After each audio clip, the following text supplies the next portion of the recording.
Good morning and welcome to our daily reflection.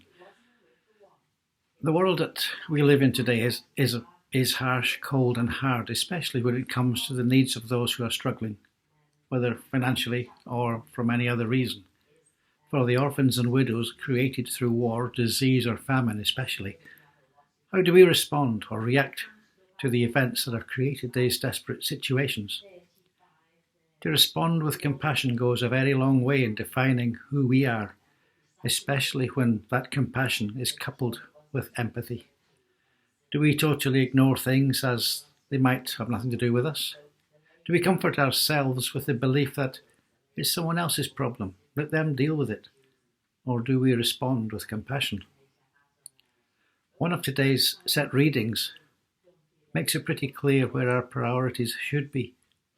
The first are verses 3 and 4 from Psalm 82, which say, "Give justice to the weak and the orphan. Maintain the right of the lowly and the destitute. Rescue the weak and the needy. Deliver them from the hand of the wicked."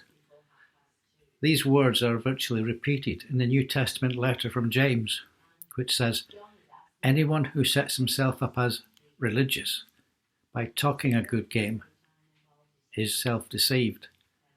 That kind of religion is hot air, and only hot air. Real religion, the kind that passes muster before God the Father, is this: reach out to the homeless and loveless in their plight, and guard against corruption from the godless world."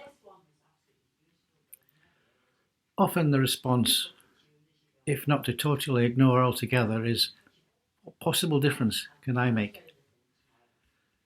During the past 10 years, I've been involved with two charities where many people contributed a little each month, but all those little amounts amounted to quite a lot. This enabled a great deal to be accomplished. Their faith and their small actions helped move the proverbial mountain, you could say. One of those charities supported a Liverpool couple who had gone for a 4-year work placement in Maputo in Mozambique. This was to the end of a very long civil war that was actually still raging, a nation that at the time was officially recognised as the poorest on earth. One of the results of this civil war was the many young orphans living on the street who daily risked being shot by the police. So moved by their plight, this couple decided to do something, and do something they did. By starting the charity Imagine Mozambique, they eventually stayed in Mozambique for over 20 years, and in that time took countless children off the street, gave them a home, gave them dignity, and probably more importantly, gave them a future by educating them so they are now able to contribute in a meaningful way to society that they live in. Finding my own way to Mozambique to see for myself how this charity worked. Among the many overriding, indeed life-changing experiences from that trip was one little girl, Imelda. She had been found abandoned as a baby on a local rubbish dump. When I saw her, she was then a happy, ever-smiling, bubbly 8 or 9-year-old. Another was during a visit to see the younger orphans or abandoned children in the Mother Teresa home in Maputo. This again brought so many more emotions to the surface in me, tears just being one of them, I will admit. From seeing the toddlers, ages 2, 3, 4, who wanted nothing more than just a hug.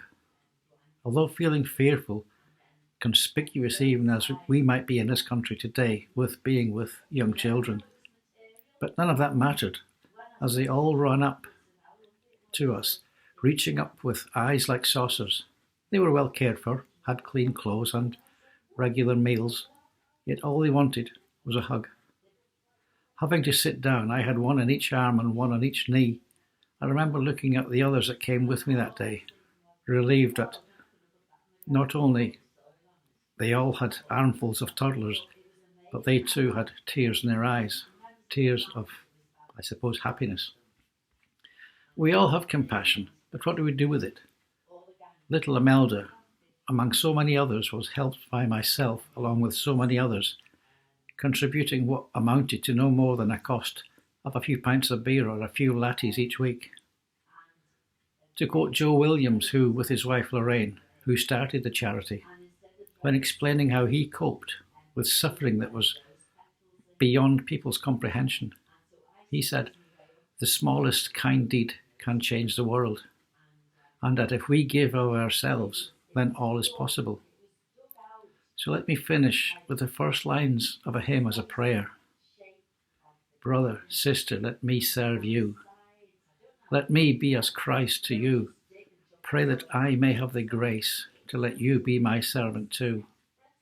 We are pilgrims on a journey, companions on the road. We are here to help each other walk the mile and bear the load.